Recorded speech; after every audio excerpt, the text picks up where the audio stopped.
আমাদের প্রাণপ্রিয় রাসূল সাল্লাল্লাহু আলাইহি ওয়াসাল্লাম ছিলেন একেবারেই এতিম। এতিম ছিলেন বলেই তিনি বুঝতেন এতিম ও অসহায়দের মনের কষ্ট, জীবনের কষ্ট, কাজের কষ্ট। তাদের সকল কষ্টই তিনি অনুভব করতেন একান্ত হৃদয় দিয়ে। ফলে তাদের সেসব কষ্টের তুষার দূর করার জন্য রাসূল সাল্লাল্লাহু আলাইহি ওয়াসাল্লাম সকল সময় থাকতেন ব্যাকুল। তাদের প্রতি ছিল তার বিশাল হৃদয় আকাশের মতো, তার চেয়েও বিশাল। বিশাল ছিল তার মন ও ভালোবাসার দরিয়া। সেখান থেকে উঠে আসত দরদের তুফান, মমতার ঢেউ। সেই ঢেউ আশ্রে পড়ত নবী সাল্লাল্লাহু আলাইহি সাল্লামের চারপাশে। সকলের হৃদয়ের দুকুল ছাপিয়ে যেত রাসূল সাল্লাল্লাহু আলাইহি ওয়াসাল্লামের ভালোবাসার কোমল তুষারে। মানুষের প্রতি মানুষের ভালোবাসা, সে তো এক মহৎ গুণ। মানুষকে ভালোবাসতেন রাসূল সাল্লাল্লাহু আলাইহি সাল্লাম মন দিয়ে, প্রাণ দিয়ে, এমনকি জীবন দিয়ে। কিন্তু ইতিম, গরিব, দুস্থ এবং অসহায়দের প্রতি রাসূল সাল্লাল্লাহু আলাইহি ওয়াসাল্লামের ভালোবাসার মাত্রাটা ছিল অনেক অনেক গুণে বেশি, যার কোনো তুলনাই হয় না।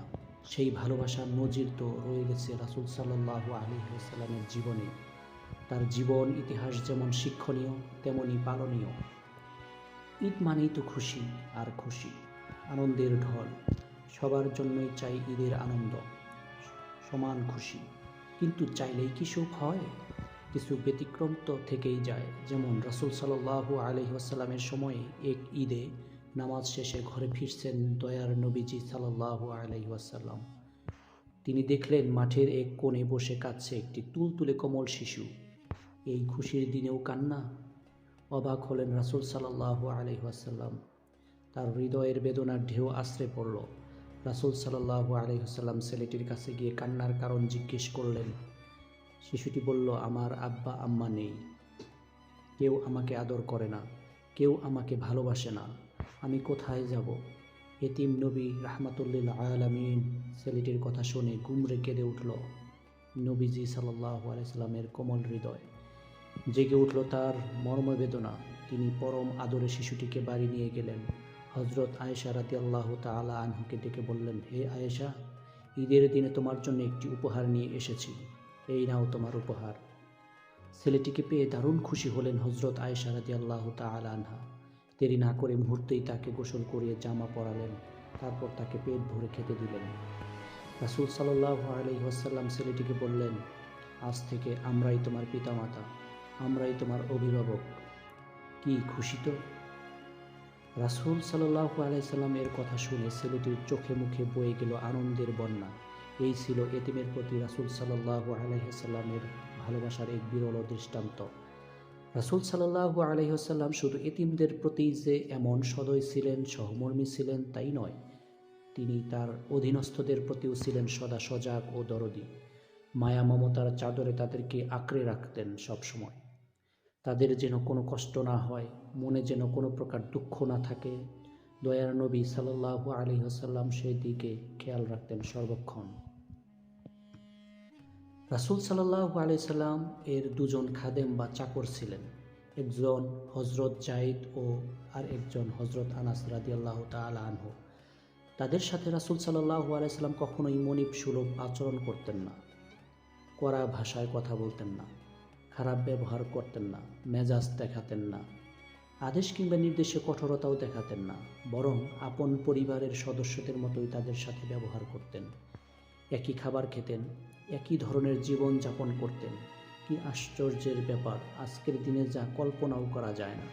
হযরত যায়েদ রাদিয়াল্লাহু তাআলা আনহু এর কথাই বলি না কেন, ছোট্টবেলায় তিনি বাপ মা থেকে হারিয়ে যান। আল্লাহর রহমতে তার আশ্রয় হয় রাসূল সাল্লাল্লাহু আলাইহি ওয়াসাল্লামের ঘরে।